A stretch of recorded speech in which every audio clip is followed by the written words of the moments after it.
गांव का नाम था अमरपुर। चारों तरफ हरियाली की जगह अब सूखी जमीन फैली थी। तालाब सूख चुके थे, कुओं में पानी तलहटी तक खिसक गया था। लोग आसमान की तरफ ऐसे देखते जैसे बादल किसी मेहमान की तरह आने वाले हों। मुन्ना, उम्र 10, भोला, जिज्ञासु। अम्मा, इस बार बारिश आई तो मैं सबसे पहले खेत में कागज की नाव तैराऊंगा। अम्मा, गौरी देवी। बस बेटा, भगवान से दुआ करो कि जल्दी बरसे। खेत भी प्यासी हैं और हम सबकी उम्मीद भी। एक सुबह मुन्ना की नींद चिड़ियों की जगह बादलों की गरज से खुली। उसने खिड़की से झांक कर देखा, आसमान काले बादलों से भर गया था। मुन्ना उत्साहित, अम्मा देखो, बादल आ गए। अम्मा मुस्कुराते हुए, हाँ बेटा, लग रहा है आज पानी जरूर बरसेगा। धीरे धीरे आती बूंदों की आवाज फिर तेज होती। गांव के लोग आसमान की ओर देखते हुए खेतों की तरफ दौड़ पड़े। बच्चे उछलने लगे, लेकिन तभी गांव के चौपाल में एक जीप आकर रुकी। उसमें से उतरे एक सधे हुए व्यक्तित्व वाले अधिकारी, जिला कलेक्टर राजीव मेहरा। वो हाल ही में जिले में पदस्थ हुए थे और गांव की पानी की समस्या को खुद देखने आए थे। कलेक्टर राजीव मेहरा गंभीर लेकिन दोस्ताना लहजे में, नमस्ते अमरपुर वालों, सुना है यहाँ पानी की किल्लत है, लेकिन मैं ये भी जानता हूँ कि अगर हम सब मिल जाएं, तो बारिश का पानी साल भर के लिए बचा सकते हैं। बाबा हरिदास, गांव के बुजुर्ग।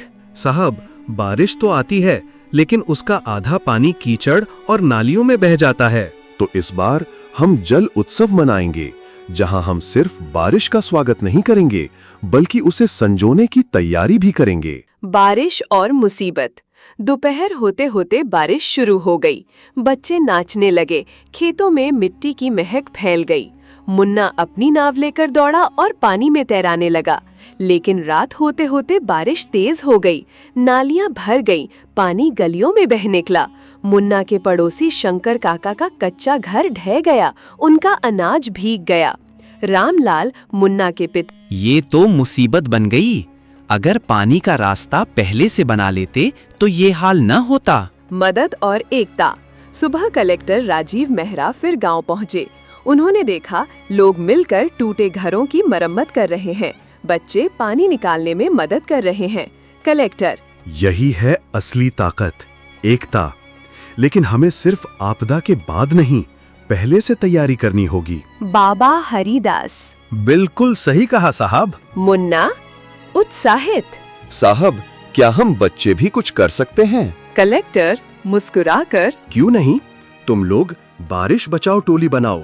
तुम्हारा काम होगा पानी को बर्बाद होने से रोकना, तालाब में भरना और नालियां साफ रखना। जल उत्सव की शुरुआत।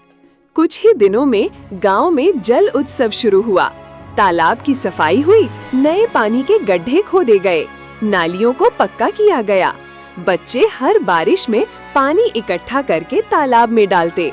मुन्ना गर्व से, देखो अम्मा, अब हमारा पानी बहकर नहीं जाएगा।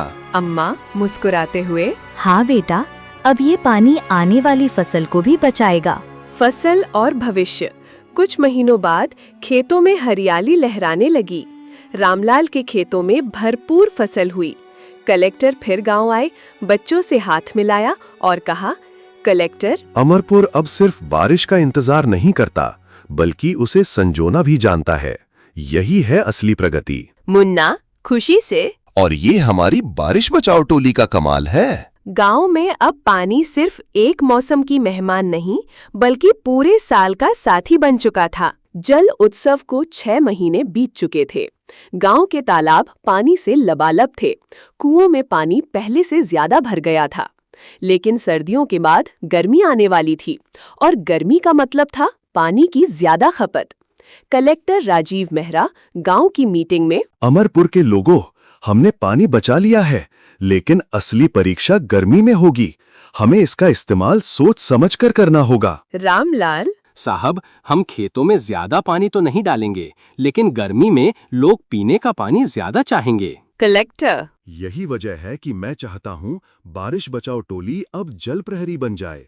ये टोली पानी की बर्बादी रोकेगी और सबको पानी बांटेगी।